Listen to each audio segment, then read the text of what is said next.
Paradox Voice үзүүлж байна. Энэ явдал намайг харих гээд автобус олдохгүй явж байсан тэр нэгэн шөнө тохиолдсон юм. Манайх нисэгт байдаг л да.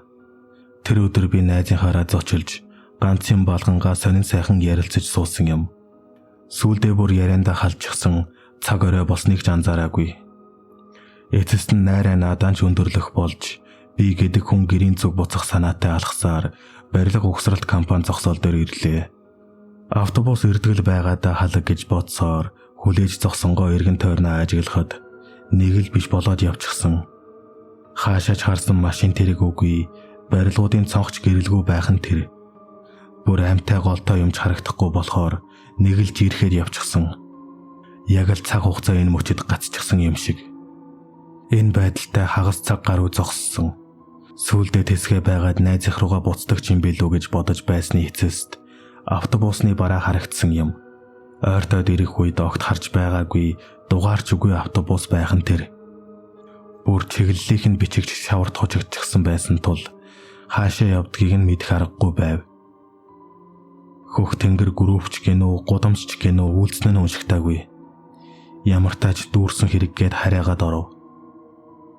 Энэ нисэх ордуу ахаа гэж жолоочоос нь асуухад намайг юр тоож байгаа шинж байхгүй нь бодвол тийм л гэж байгаа бололтой байсан.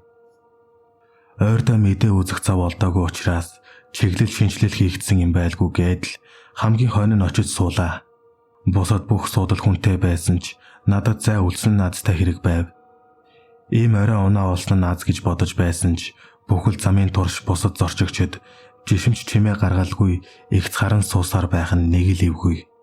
Эргэн тойрноо харахад автобусны гадаа хаа явж байгаагаа харахгүй харанхуй байх нь тэр. Харанхуй гэдэг нь гэрэлгүй харанхуй зам биш, харин бүр огт юуч харах боломжгүй цулгай харагдаж байв. Би ч нэг л зүйл биш болоод явчихснаа ойлгоод айсандаа байж ядан сууж байхад нүднийхээ болонд нэг зүйл анзаарлаа. Миний урд талын суудалны нуруунд дээр хурц зүйлээр сийлэн үлдээсэн бичиг байхыг уншвал тэд хүн биш гэж бичсэн байх нь миний зүрх цохилт алгасчгэл болгож урагшаа харахад бүгд над руу аимшигтайгаар цоош эрдэн сууж байлаа. Зог тоссон би бичвэрийг анхааралтай үргэлжлүүлэн уншсан. Тэд чам руу харж байна уу? Хэрэг тийм бол анзаараагүй юм шиг жүжиглээрээ. Хэрэг чи доор халахмуудыг алдаагүй дагаж мөрдөх юм бол тэднээс молторч чадах болно гэж хачин сонин зүйл уншаад гайхсан ч одоо байгаа нөхцөл байдлаасаа болж итгэхээс өөр аргагүй болов. Би ч зорчигчдыг огт анзаараагүй дүр хэсгэн хөдөлгөөнгүй суулаа. Удалгүй тэд ч урагш буцаж харав. Тэгээд би эцэст нь нэг юм амьсгаа аван үргэлжлүүлэн уншив. Хэрв тэд цааш буцаж харсан бол та эхний давааг амжилттай давлаа. Гэхдээ хүнд амьсгаа авч болохгүй шүү. Яг үнийг уншихтай зэрэгцэн зорчигчд над руу цочтол буцаж харлаа. Бүр тэгээ зогсохгүй тэдний толгой хурдтай чичирч муухай чаг хийх дуу амнаасаа гаргаж эхлэв. Би ч энийгээ ихэнд нь бичдэггүй яадаг муу новшвэ гэж бодон цааш уншив. Хэрв алдаа гаргасан бол цонхд орох бичгийг уншаарай. Цонхны доор нэрэл өөр хэсэг бичээстэй байлаа. Сайн харагдахгүй байсан ч уншиж болохоор байв. Хэрв тэд чам руу харсаар байх, эсвэл ахиж эргэж харах юм бол одоо очих төхөж байна уу гэж чангаар асуугаарай. Наадуул чин чамаас ялэмгүй тэнэг.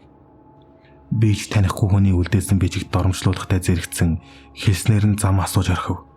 Гэтэл жолооч одоо удахгүй гэж цонг дуугаар хариулахад зорчигчд урдын байрандаа орлоо. Тэнэг гэж дуудсан дуучлаарай. Гэхдээ чи автобусанд суусан цагаас хойш энэ ертөнцийн нөлөөнд автаж ойр санамж ухаан санаач нь их муудсан байх ёстой. Тиймээс мэдээлэл бүрийг хэсэгчлэн салгаж бас аль болох мартагдуулахгүй байхаар өдөн хатаж бичив. Нэрэл би хаанаас яаж яваад энэ автобусанд сууснаа бас хаашаа явж байгаагаа санахгүй байв. Ямар тач сайнгүй зүйл гэдгийг зөнгөөрөө ойлгож байв. Чи энэ автобусны эцсийн зогсоолын өмнөх буудал хүртэл тэсэж чадах юм бол ам гарна. Үгүй бол наад ертөнцтэй үрд гацна. Сандалны доорч нь үзэг байгаа. Тэрийг аваад урдаа байгаа бичгийг үргэлжлүүлэн унш. Би ч зорчигчдад аль болох мэддэхгүйгээр алгуурхан тонгоож үзгийг оллоо. Гар дээрээ сонсголон завсуур дээр буу гэж харагдахаар тод бичгээрэй. Үүнийг уншсны дараа хэлснээр нь бичих гэж хичээсэн ч үзэгний бих дууссан байлаа. Ийм сандарч байхад би ч миний ухаан санаа баг багаар балартаж өмнөх зүйлсээ мартаж байгаагаа мэдэрч байв. Арга барсандаа үзгээр гарынхаа арсыг зулгалж яран бичиж орхилоо. Айхтар өвдөж байсан ч тэсгээс өөр сонголт байсангүй. Гэхдээ өвдөлт намайг мартахаас сэргийлж чадах юм ч гэж бас бодож байлаа. Харин одоо гар дээрх бичгээ байн харж яваарай. Хэрв автобус зогсох юм бол тэр чинь мөн шүү. Зогсох үед жолооч нэг зүйл хэлнэ. Тэр үед чи өөрөө ойлгох байх. Тэгээд би төвчээртэй хүлээсэн. Хидээ айсандаа үсрээд гарчхмаар байсан ч би хүлээсэн. Үүний зэрэгцээ мартах эсвэл алдаа гаргахгүй гэсэндээ өөртөө майн уншигшгэл буух ёстойгоо сануулan үгэлсээр байв. Ахаад хэдэн минут явсны эцэст нэг зүйл тохиолдсон нь автобус гинэтгэн зогсож жолооч эвгүй ойрлоод явах нь тэр. Би хүнд арчглаа гэж жолооч орилоод буухан тэр. Би юу болоод байгааг ойлгох гэсэн ч юу хийх ёстойгоо ойлгоогүй. Би мартчихсан нь тэр. Эргэн тойрноо ойлгох гэж хичээвч бүрхэг ай ухаантаа балартан амьсгал боогдох нь холгүй шоконд орсон би газар сөхөрч унсан. Зорчигчид намайг шууд ланзаарч босож ирээд над руу ойртож эхлэв. Айсандаа нулимс туслуулан хэвдэж байхдаа өөртөө дахин